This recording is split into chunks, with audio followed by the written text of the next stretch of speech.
Hello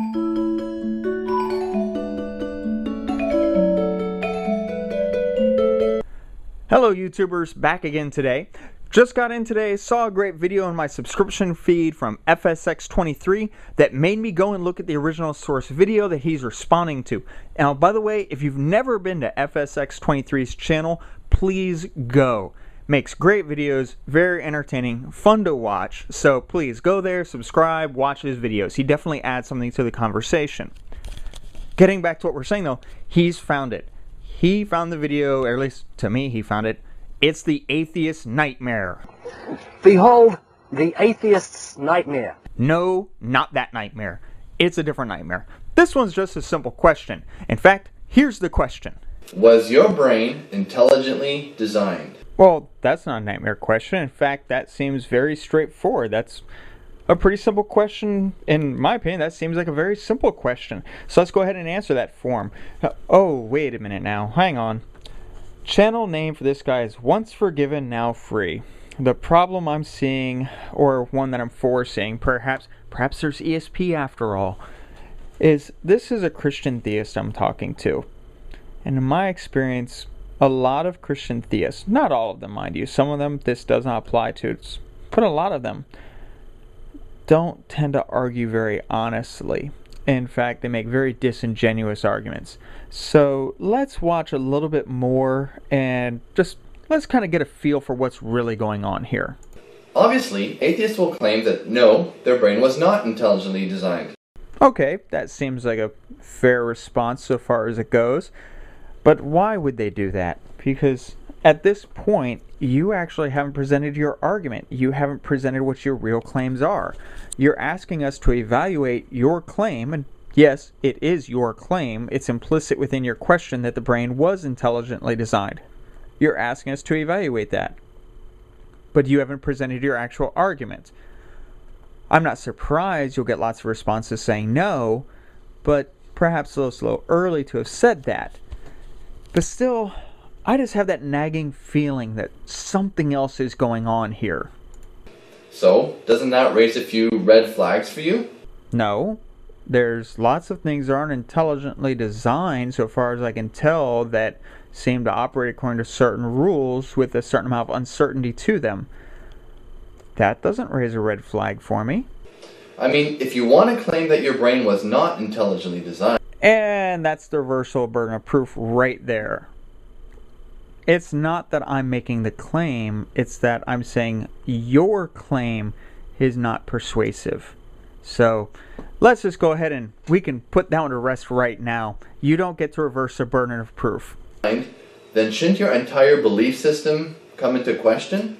Well, that's actually not an incredibly horrible question. Let me rephrase it.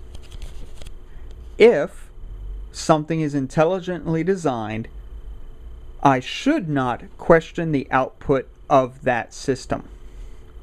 Well, that's nonsensical. Something can be put together well, something can be put together with forethought and still not function properly. On the other hand, I see through evolution and natural selection that things can function. They can produce certain types of results with a certain amount of uncertainty, even though I don't see that they've been intelligently designed, which, by the way, you still actually haven't argued for. You actually need to get around to that at some point. It would seem to me that you would have no reason to trust your own thoughts. Okay, perhaps you're unfamiliar with this little thing.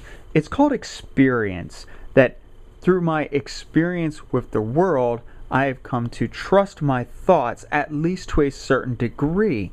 If you mean trust as to mean to hold it to be true with absolute certainty, no, I've never claimed that I do anyways. So you're either straw manning or you're trying to use some type of weird equivocation here where you're changing the usage of the term to try and say trust means absolute, when in the sense of trusting our thoughts, we don't trust our thoughts absolutely. We know our thoughts can be wrong. We can misunderstand things. We may even misinterpret things. I know the comment section doesn't allow you to post very much, so I'm hoping you guys will provide video responses. Well, and see, here's your video response. Aren't you happy now? This is the time for atheists to rise and shine, to show all of us Christians why we should take you seriously. Well, I think atheists already have. They tend to bat down the Christian apologists pretty regularly. Oh, now see, there you go. Right there, that's that little thing that in the phrasing that you just used there carries the buried implication that up till now you haven't taken atheists seriously, that there was no reason to take atheism seriously.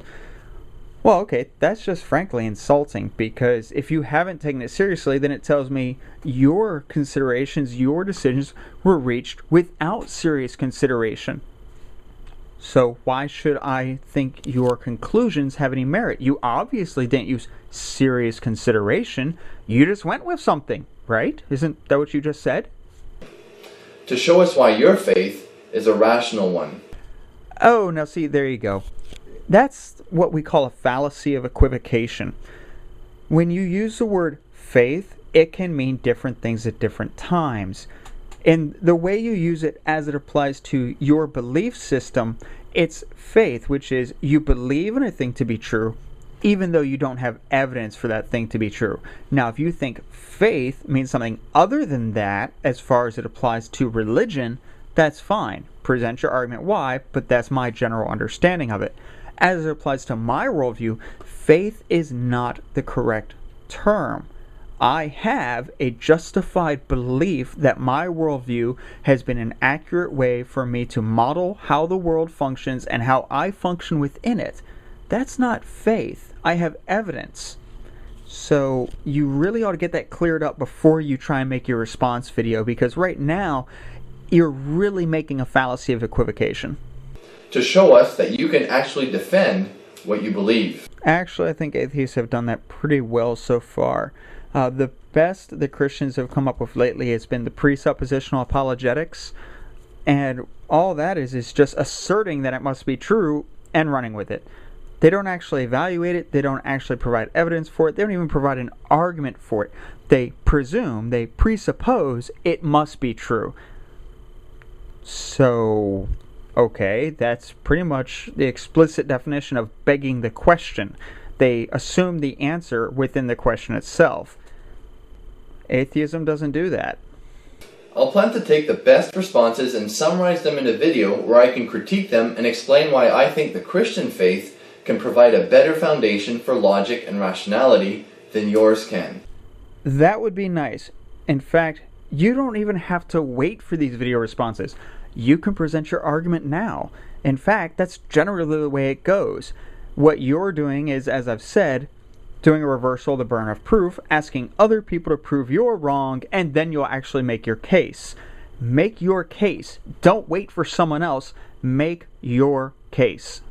I'm looking forward to your answers, and hopefully we can all have a good, polite discussion. I don't know if we're going to have a good, polite discussion. You see, you've started things off on a bad foot. You asked a question that you really weren't trying to ask, so it's kind of a red herring there. Then you jumped into a bunch of fallacies. You tried to do a reversal of burden of proof. You've done a fallacy of equivocation. And it's really kind of a mess. Then you're saying you can't make your case till other people have made theirs. Well, that's just not true.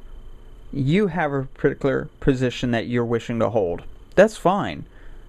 You have an argument for that position, or at least I assume you do. You may not. You may only have a way to try and say that other people haven't disproven your claim. So do this for me. Make your argument, present your case, and then we can actually discuss it. Until then, well, if you just want to know how our worldview works, how my worldview works, ask that. Don't ask me to prove a negative. Frankly, we're smarter than that. I would hope you would be more honest than that. Have a nice day.